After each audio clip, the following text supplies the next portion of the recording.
மக்களே வணக்கம். இந்த பதிவில் நம்ம பார்க்க போகிறது தமிழ்நாட்டில் மேற்கொள்ளப்பட்ட எஸ்ஐஆர் என்று அழைக்கப்படும் சிறப்பு தீவிர திருத்தப் பணிகள். இந்திய தேர்தல் ஆணையத்தினால முதல் முறையாக பீகார் மாநிலத்தில் முதல் முறையாக இந்த எஸ்ஐஆர் திருத்த பணிகள் மேற்கொள்ளப்பட்டது. சரிங்களா? அதனைத் தொடர்ந்து நவம்பர் 4ஆம் தேதியில் தமிழ்நாடு உட்பட ஒரு 12 மாநிலங்கள் யூனியன் பிரதேசங்களில் இந்த எஸ்ஐஆர் திருத்த பணிகள் மேற்கொள்ளப்பட்டதுமா. அதுக்கப்புறம் சமீபத்தில் பார்த்தீங்கன்னா நம்முடைய தமிழ்நாட்டில் தலைமை தேர்தல் அதிகாரியாக இருக்கிற அர்ச்சனா பட்நாயக் அவர்கள் பார்த்தீங்கன்னா தமிழ்நாட்டில் அந்த வரைவு வாக்காளர் பட்டியலை டிசம்பர் 19 அன்று வெளியிட்டிருக்கிறாங்க. இதுக்கு முன்னாடி தமிழ்நாட்டில் பார்த்தீங்கன்னா 6.41 கோடி பேர் வாக்களிக்க தகுதி உடையவர்களாக இருந்திருந்தாங்க. இந்த எஸ்ஐஆர் திருத்த பணிகளுக்கு பிறகு தற்போது பார்த்தீங்கன்னா தமிழ்நாட்டில் 5.43 கோடி பேர் தான் வாக்களிக்க தகுதி உடையவர்கள் அப்படிங்கிற மாதிரி அந்த வரைவு பட்டியலை வெளியிட்டிருக்கிறாங்க. சரிங்களா? இந்த பட்டியலில் அதிகபட்சமாக பெண் வாக்காளர்கள் 2.77 கோடி பேரும் குறைந்த அதுக்கப்புறம் 2ஆம் இடத்துல ஆண் வாக்காளர்கள் 2.66 கோடி பேரும் வாக்களிக்க தகுதி உடையவர்கள் அப்படி சொல்லியிருக்கிறாங்க.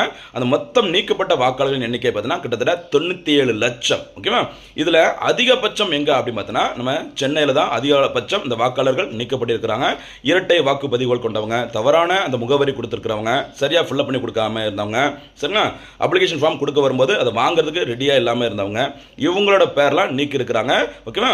இதுல சென்னையில மட்டும் பார்த்தீங்கன்னா எவ்வளவு பேருமா கிட்டத்தட்ட 14.25 லட்சம் பேர் நீக்கப்பட்டிருக்கிறாங்க. சென்னையில் உள்ள வாக்காளர் எண்ணிக்கையில் இது 35% என்பது குறிப்பிடத்தக்கது. தமிழ்நாட்டில் ஓவராலா பார்க்கும்போது 15.18% வாக்காளர்கள் நீக்கப்பட்டிருக்கிறாங்க. சரிங்களா? சரி, இப்படி நீக்கப்பட்டிருந்தாங்க அப்படின்னா இவங்க பேரை மறுபடியும் சேர்த்துக்கலாம்.